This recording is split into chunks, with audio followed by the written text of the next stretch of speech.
morning and welcome to the 11th edition of Tata Literature Live, co-sponsored by Tata Projects and Tata Steel. The session coming up right now is A Battered New World, a look at the United States now after it's been through a roller coaster ride with its values and principles, which made the country what it really was. Americans, said novelist William Dean Howells, like a tragedy with a happy ending. Question is, given the rough ride it's been on, can the country actually stand steady again and be the torchbearer of freedom, democracy, and public accountability that it always proclaimed itself to be?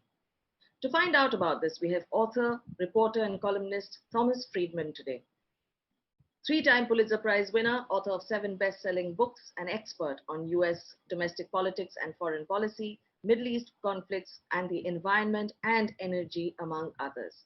He has said, and I quote, "Everything I've ever gotten in life is largely due to the fact that I was born in this country, America, at this time with these opportunities for its citizens.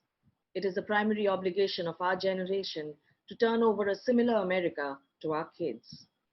Joining him in the conversation is Yogita Limaye, India correspondent for BBC News, who has also done stints in the US, South Korea, and the Middle East. She has covered key business and economic stories from India, such as the rise of India's economy and the currency note ban, as well as international incidents such as the Nepal earthquake and the 2015 Sri Lankan election.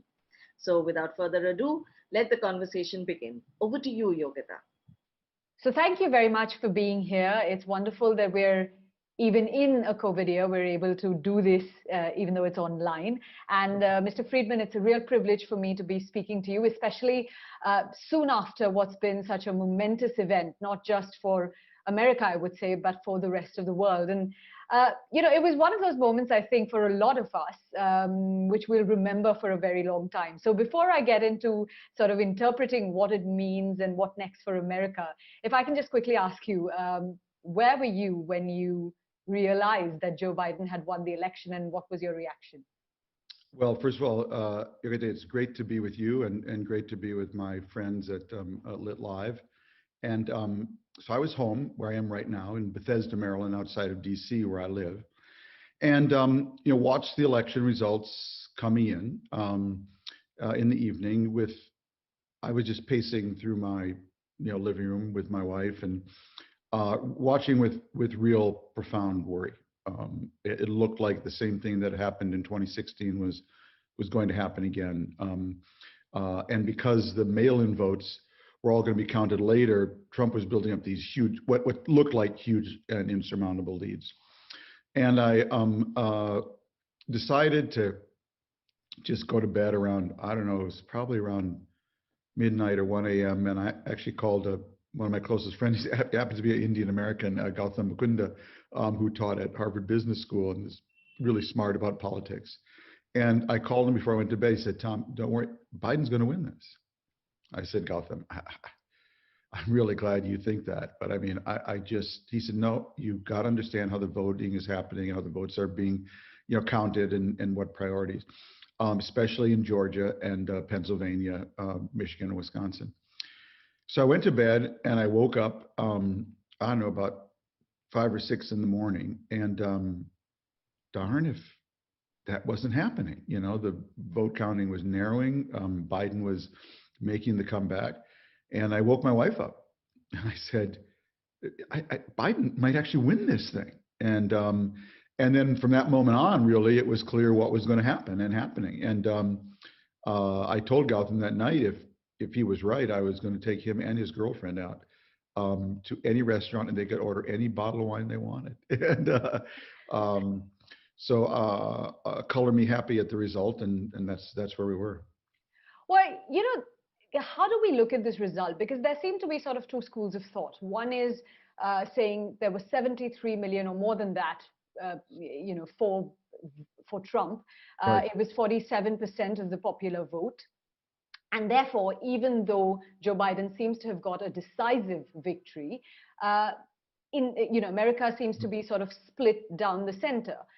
But for many of us in other parts of the world who don't regularly track US elections, is that the kind of margin of victory you'd get in any US presidential election? And actually, Donald Trump is an incumbent who I think is the first incumbent in 28 years, if I'm not mistaken, to have not won a second term in office. So, is it actually a repudiation of him and his policies? Well, it's a very good question.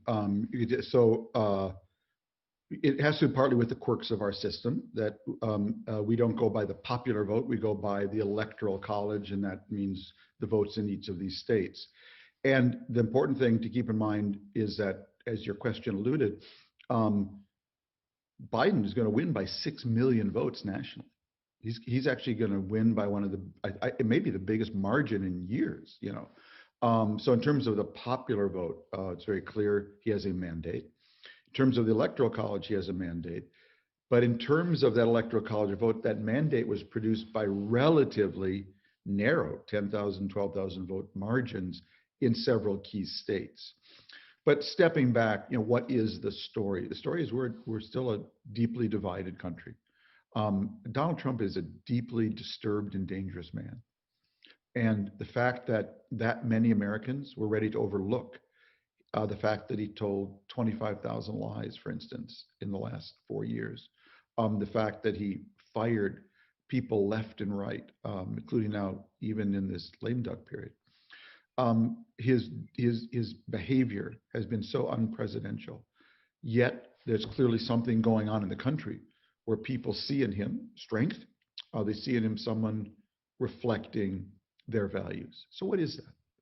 What's underneath all of that? Besides just the traditional, I'm a BJP family, I'm a Congress family. There's some deeper things going on here.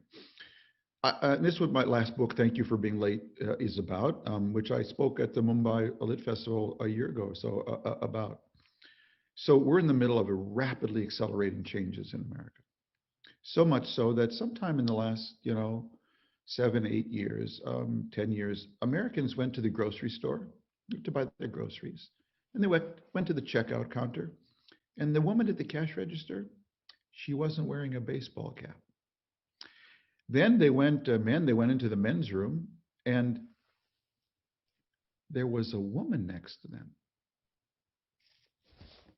Whoa, what was that? Then they went to the office, and their boss had just rolled up a robot and seemed to be studying their job. All three of these things happened at the same time. My sense of home, because of rapid immigration and demographic changes, was destabilized. My sense of social norms were really challenged, and my sense of work, my workplace, was destabilized. All those happened at once. And then along came a man named Donald Trump who said, I can stop the wind. I can stop the wind.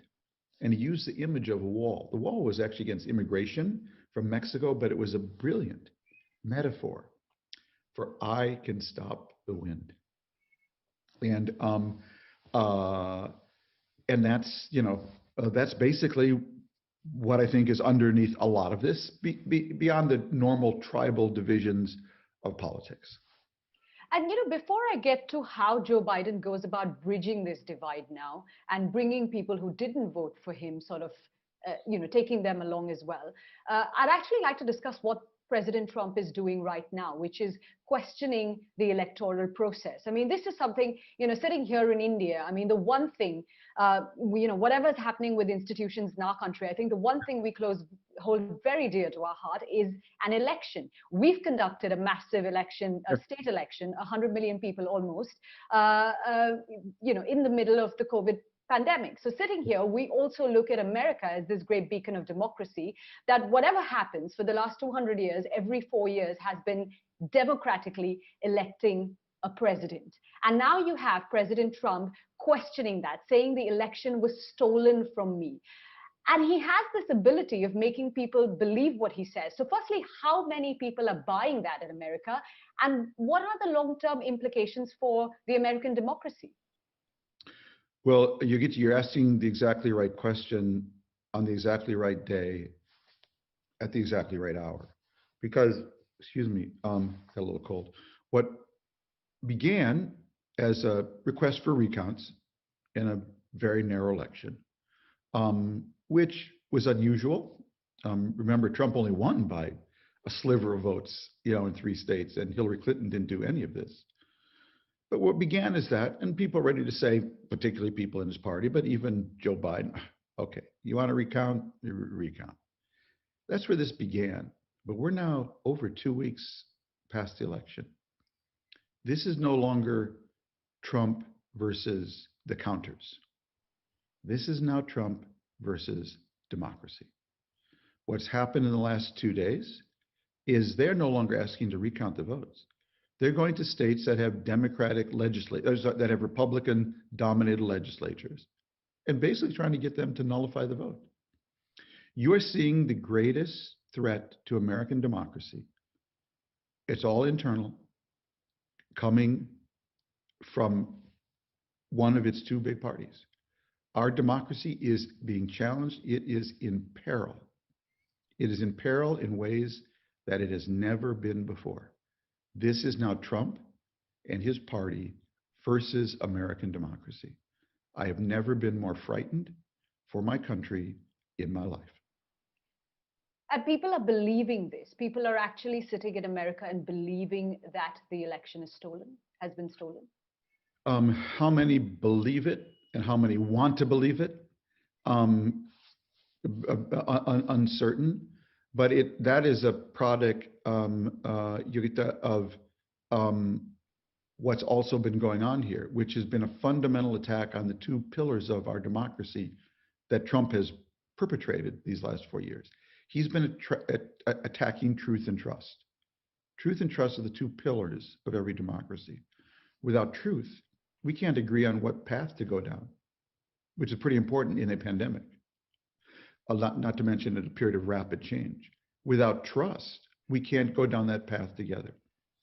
And for the last 4 years, Donald Trump has been systematically attacking truth, and his whole mode of governing was to divide us. He never, not for 1 day, 1 hour, 1 minute, or 1 second, tried to be president of all the people.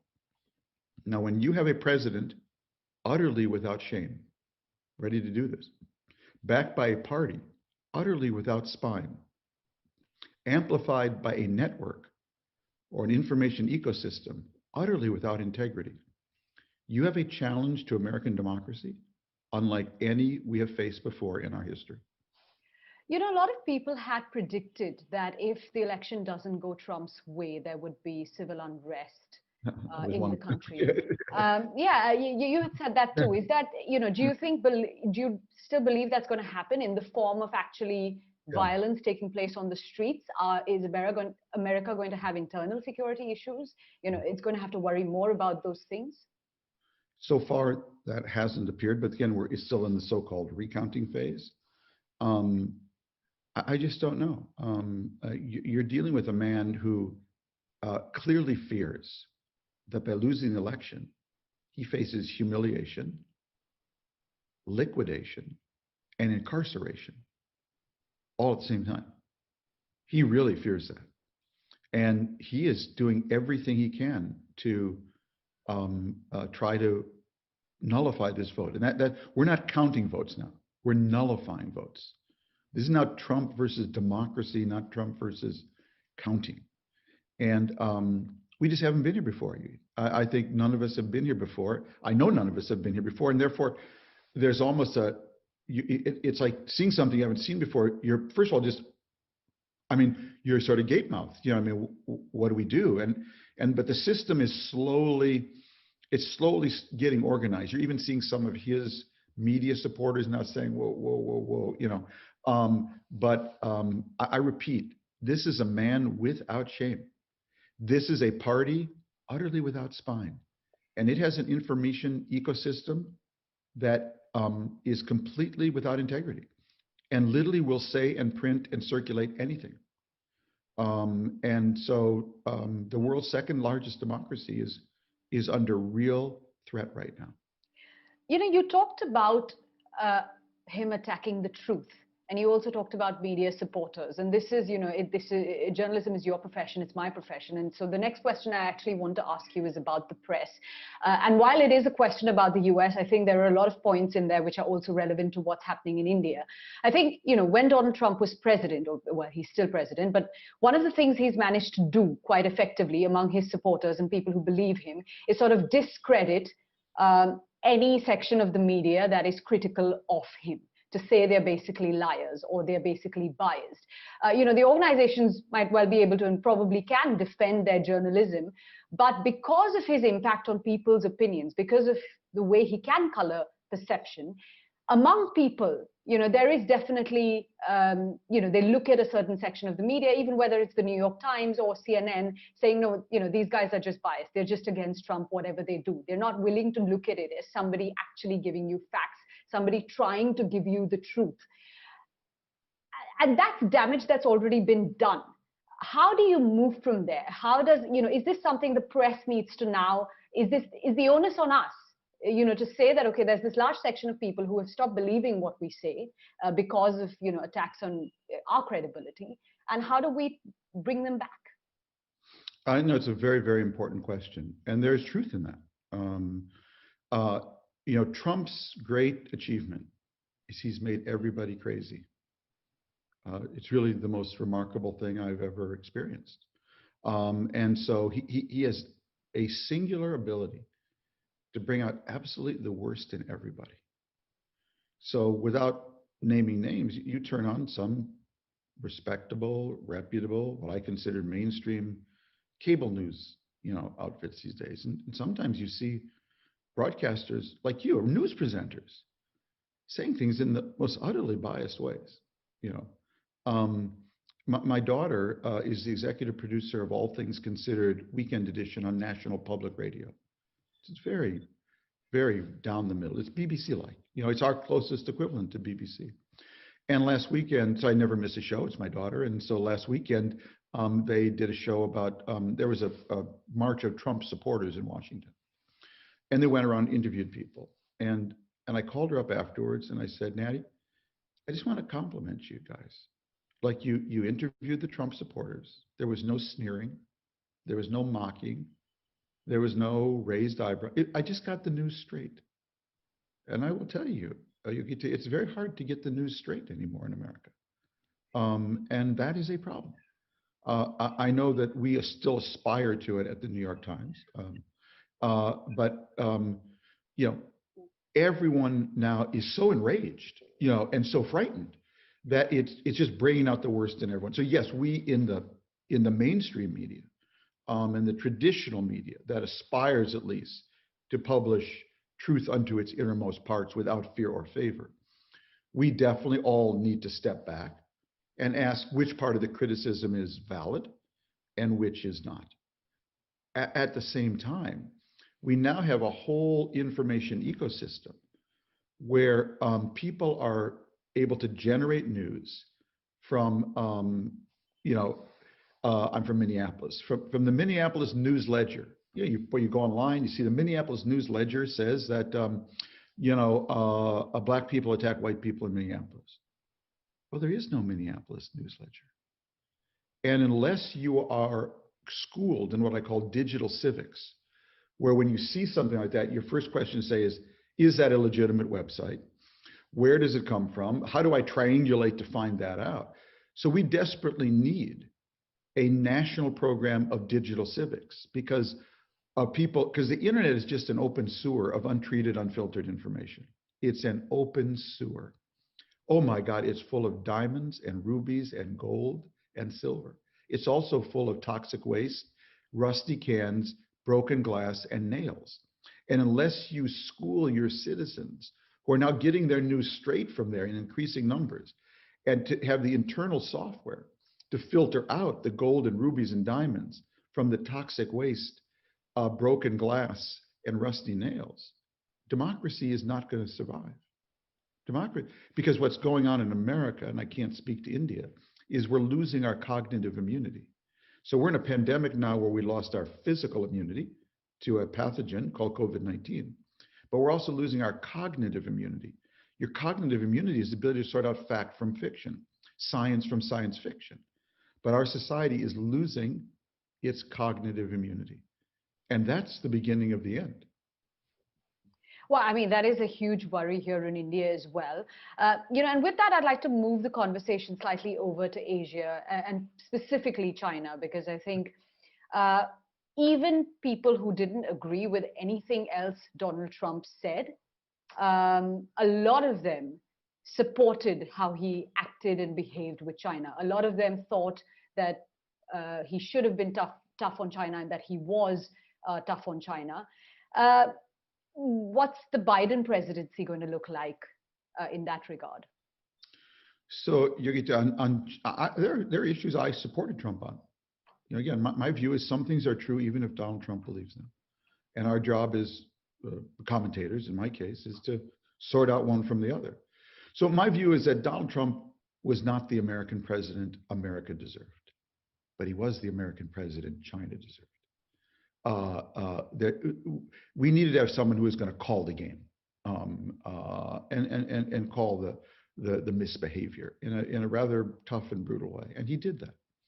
And unfortunately, calling the game was necessary, but it wasn't sufficient. He had to call the game in a smart way, and he didn't do it in a smart way.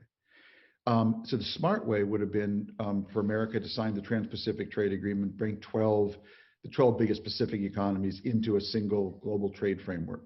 Then go to the Europeans, the EU. So the first would have given us about 40% of global GDP.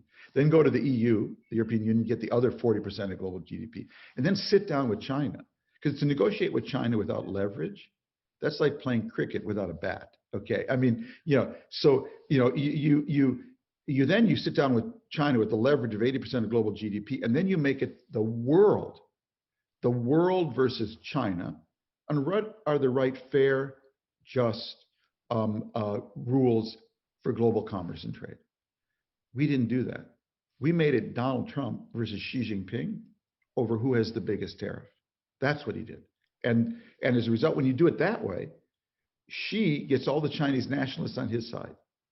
When you do it the world versus China, you actually get all the reformers on your side inside China. Yeah, because they also want change. So we did this in a really foolish, ham-fisted way, and that allowed China to divide and rule, to pick different people off, which it's expert at. And we ended up with 4 years of actually making very little substantive progress.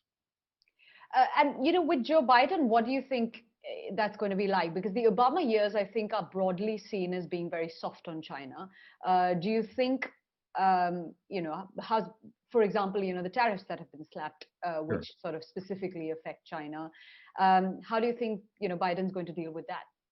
So the way I put it is this way, that Donald Trump is really good at breaking things. Oh my God, if you want something broken, Donald Trump is your guy.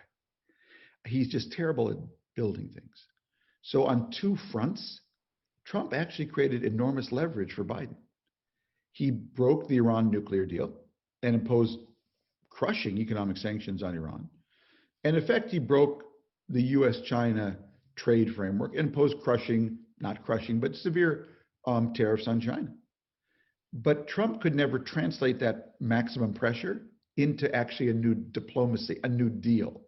Because to do that, he'd have to compromise. And with Trump, it's always, Trump's idea of a compromise is I win, you lose, and you acknowledge that. Well, that may work in New York real estate. It doesn't work on, around the globe. Especially, I actually don't like to use the word China. I really don't. I much prefer the term 1/6 of humanity. It gives you a real sense of the size and scale. I feel the same about India.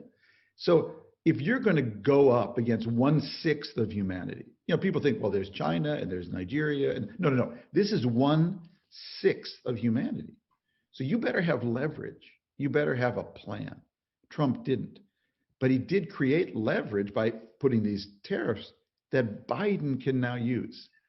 So the question is, Trump's left him this leverage on the table with Iran, with China. How will Biden use it? And I suspect he'll use it wisely, because he can cut a deal that can be win-win. Look, it's not in India's interest. It's not in America's interest. We have a Cold War with China. We have a Cold War with 1/6 of humanity. It's also not in India's interest or America's interest to let China reset the rules of global commerce according to its interests.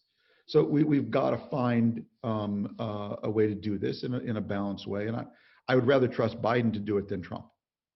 Well, well, let me move to India then, because there's lots of questions from here, especially.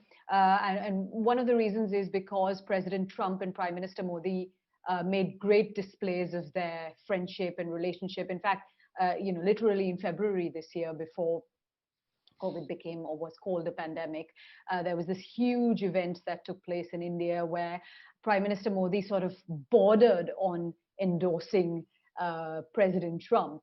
How do you think, and at the same time, you have sort of the Biden-Harris campaign talking about things that the Indian government will probably not like, which is about sort of human rights issues in Indian-administered Kashmir, which is about their concerns about the new citizenship law that the government passed late last year.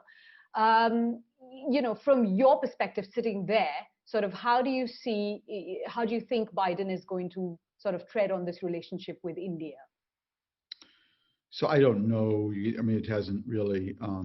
They don't even know how they're going to save Obamacare. So let alone sort out U.S.-India relations.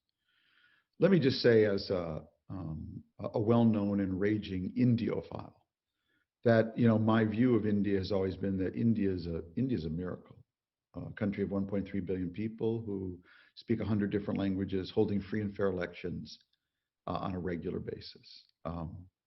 That's a miracle. And it's a blessing for the world. Imagine if India were like Syria today. If 1/6 of humanity were like Syria today. The whole world would be different. The whole world would be different. And the underlying engine, it seemed to me, of that miracle is an embrace of pluralism. Gender pluralism, political pluralism, religious pluralism, education pluralism.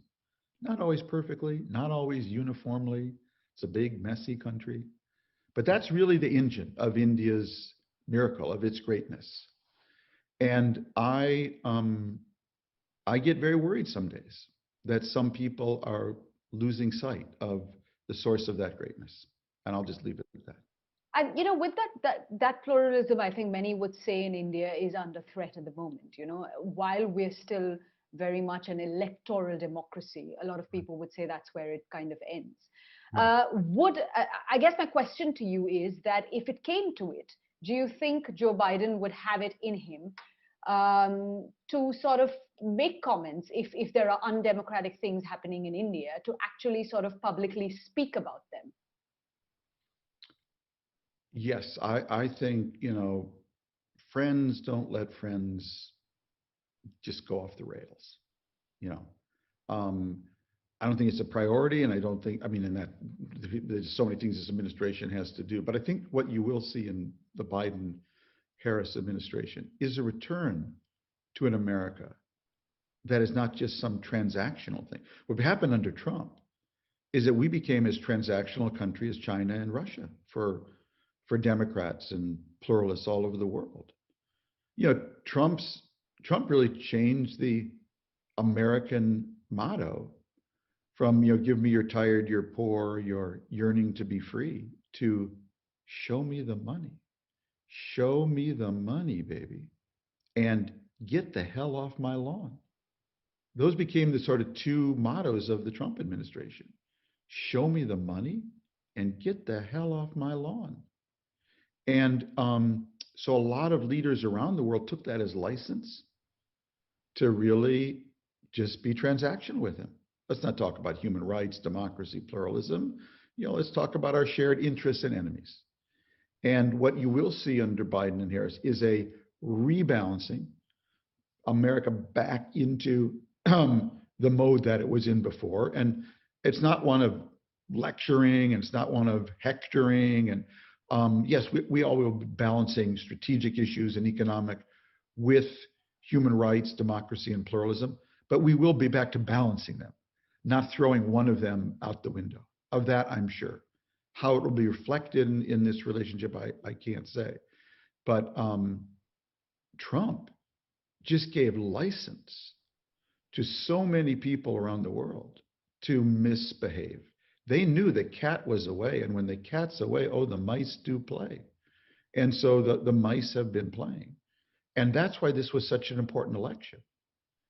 As I wrote yesterday, it was as if Lady Liberty was crossing an intersection in New York City, and a crazy guy driving a bus ran a red light and came that close to killing her. She just managed to jump to the other sidewalk. She's now sitting on the curb. Her heart is pounding. Holy mackerel, that guy almost ran me over. Unfortunately, the driver of that bus and the bus are still out there, and the passengers are still applauding. So this story isn't over at all, but we came that close. And 4 more years of Trump, 4 more years of giving permission to populist nationalists around the world to do whatever you want.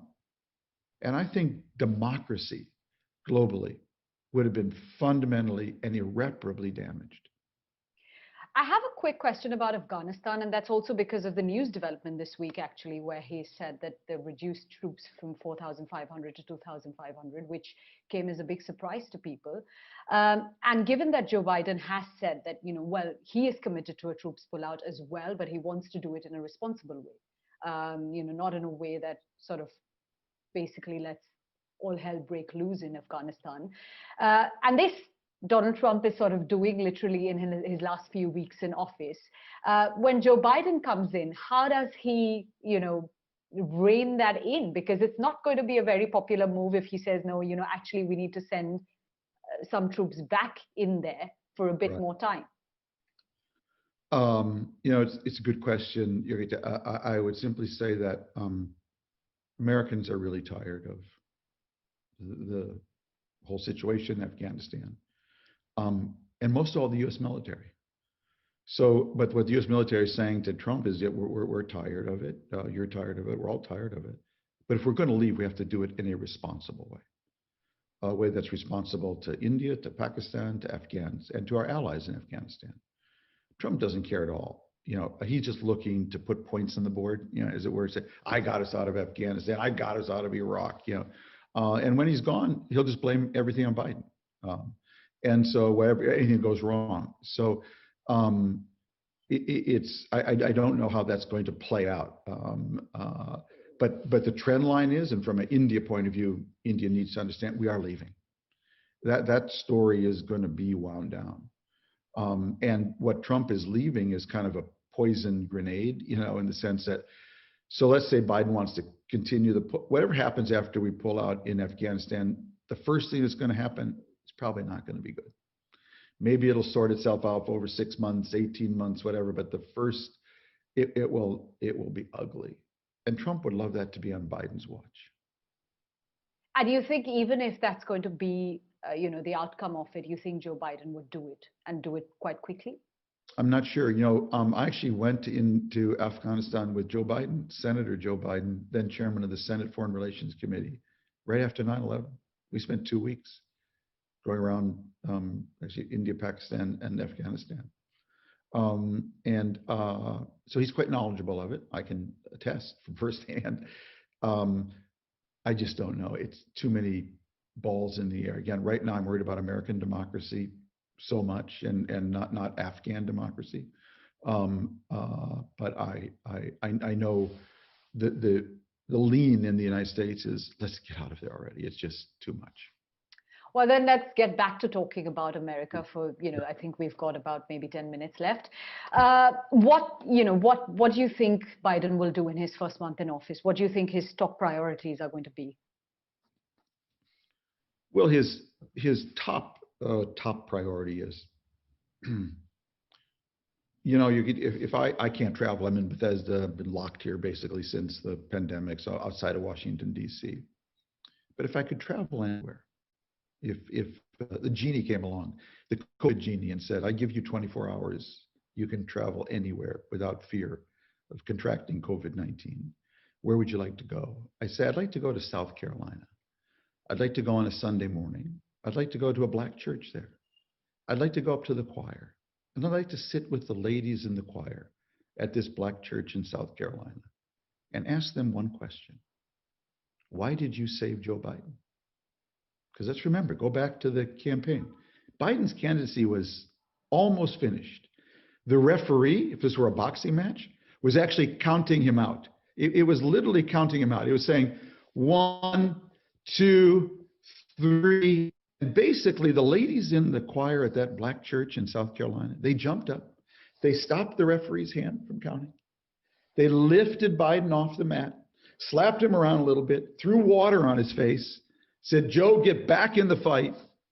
He got back in the fight, and he went from there to winning the nomination and eventually the presidency. We owe the ladies in the choir at that black church in South Carolina Biden's presidency. And he knows that too.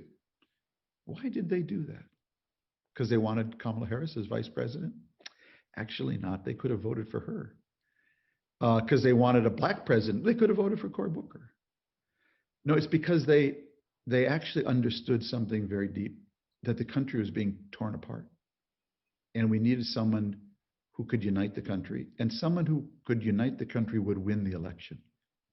That's what they understood. And that black Americans would be better off if that happened, no matter what else happened. And that's Biden's first job, is to try to unite the country. We are exhausted. We've had a president who's been like a jackhammer trying to crack the country down the middle for 4 years. And everyone needs a break from it, even most Trump supporters, I would say. But we have a much deeper problem. One of our two parties has gone nuts. Okay? One of our two parties has gone completely crazy. It is not a political party anymore, the Republican Party. It's become something like a cult. It's the cult of Trump. We just had an election where, for the first time in American history, the party, the Republican Party, think about this, had no platform. They had no platform. What is our position on taxes, immigration, infrastructure, education? They said, whatever dear leader wants is our platform. We've never seen that before in our history. So one of our two parties, our conservative party, has actually gone crazy. Well, we cannot have a healthy democracy without a healthy conservative party. Without a healthy conservative party, the Liberal Party, frankly, will go to extremes. And so this is out of Biden's control. He can't create a healthy conservative party. I hope what will happen, frankly, is that healthy conservatives, and there are many out there, will break from this version of the Republican Party. This version of the GOP is now a danger to our country. It has to be fractured. And what I hope is if 10, 15, 20% simply leave that party, that will enable them to never take power again until they get their act together. That is my hope for America. At the same time, to make sure the left side of the spectrum doesn't go crazy, they need to move to what I call a both and posture, not an either or posture. Okay, we need to reform the police, but we still need law and order, not reform or law and order. Okay, we need to have stronger social safety nets and more effective capitalism, not socialism or capitalism. Okay, we need to celebrate entrepreneurs and regulators, not just regulators and not entrepreneurs. We don't need a either or Democratic Party. We need a both and Democratic Party.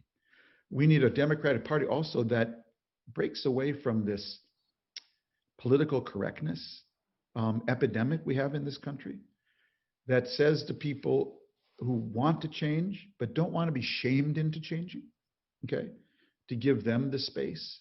So there's a lot of work that the Democratic Party can do and needs to do, because this election, there was a lot of signals in the noise to them too, that we don't like stuff you're doing. They need to become a both and party and not an either or party. And that's actually, exactly what my next question is, because in Joe Biden, I think what everyone agrees is you sort of have a decent man at the helm again. But he's not described sort of by people as being charismatic or, the other attributes that sometimes you would say of, you would describe past US presidents with. If he's unable to do things on the ground. Particularly, you have the COVID crisis, you have an economic crisis in the country. Are we going to see maybe not the resurgence of Donald Trump, but maybe actually something a lot worse in 2024? Well, I can tell you what a lot worse looks like: a smarter, less crude Donald Trump. What's so scary is he'd been a little smarter, a little less crude. He could have won this election. And that's why it's doubly urgent that Democrats have that both and posture, not either or, because we will get, they're waiting in the wings, a smarter and less crude Donald Trump. And that's what I'm very concerned about. And because he's now, shown the way in some ways, So with that, I'm just going to take a few questions that we have from the audience. And this is something which, I'm sure Indians are really watching. Yeah. Will Biden reverse some of Trump's poorly thought out immigration regulations? I believe he will. I hope he will. I am a radical pro-immigration advocate myself. And look at us today. Our next vice president is going to be an Indian American woman whose mother was a scientist.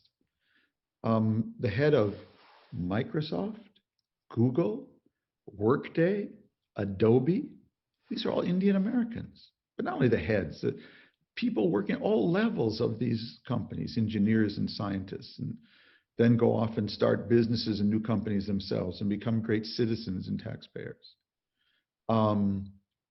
Our great strength in the world is immigration. The fact that we can attract both high energy, lower skilled workers and high IQ, high skilled workers.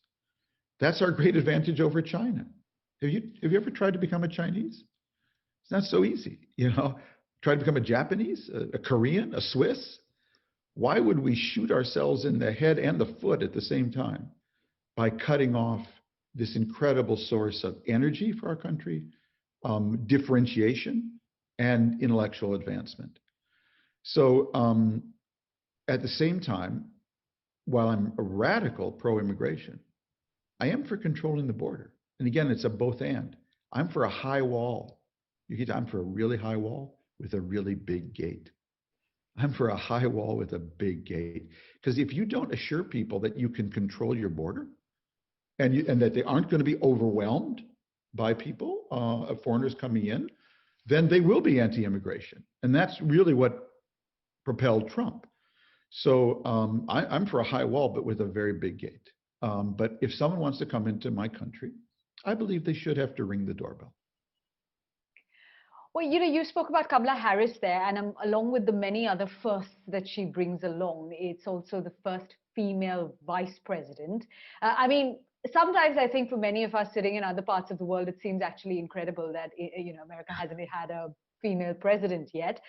So the next question is, with Kamala Harris becoming the first female vice president, is America finally shifting the gender balance in politics? Yeah, it had shifted at basically every other level, but now, and I'm a father of 2 daughters, I can say without hesitation, girls, you can become president of the United States. And every young woman in America now knows that. It's long overdue. You could become governor and CEO and all those other things, even an astronaut, but you couldn't become president before. And that glass ceiling has now finally been breached. And that's a great thing.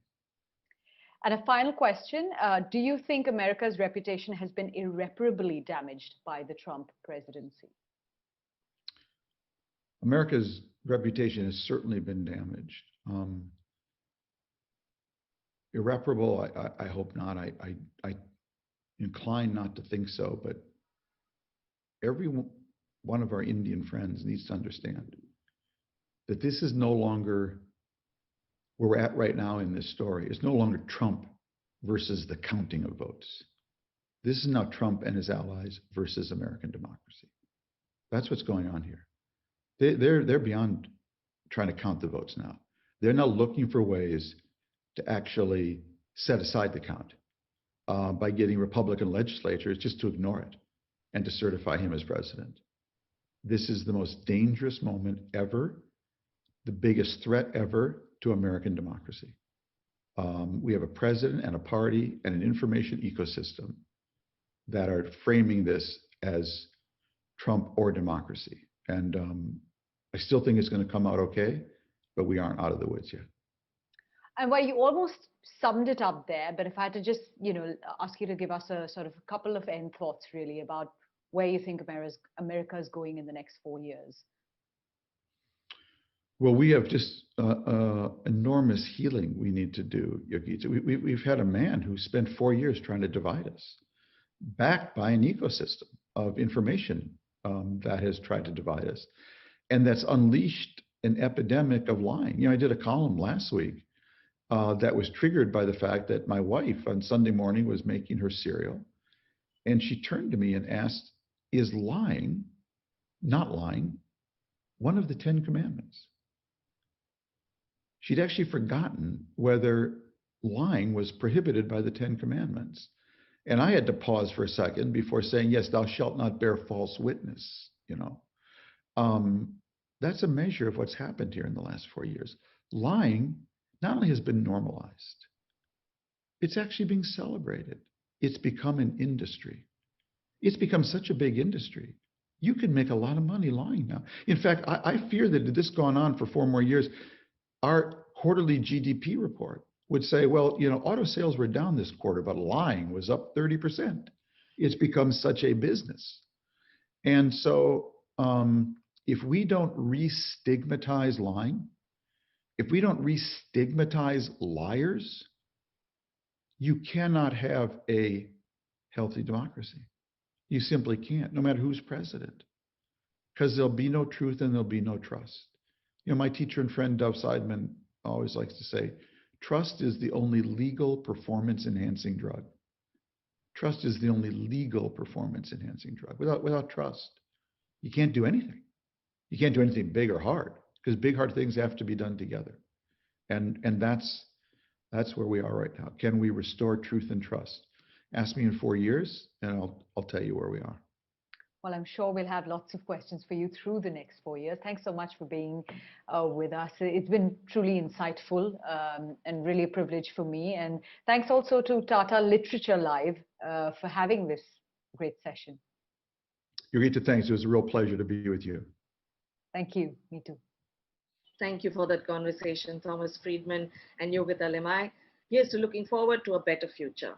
A big thanks to Tata Projects and Tata Steel for making this session happen. Coming up later today, on the last day of the festival, at 11:45 a.m., the launch of Arun Shoury's book, Preparing for Death, followed by a discussion between him and Madhavi Menon on how to go gently into that good night. And at 1 p.m., cricket aficionados discuss their favorite books on the sport, Reading the Game, a panel discussion with Anil Dharkar, Nasiruddin Shah, Shashi Tharoor, and Ayaz Memon as the chair. And of course, the Sultan Padamsee Playwriting Award at 6:30 p.m., followed by the Tata Literature Live Awards at 8:30 p.m. With that, I'll be signing off. See you soon at the next session.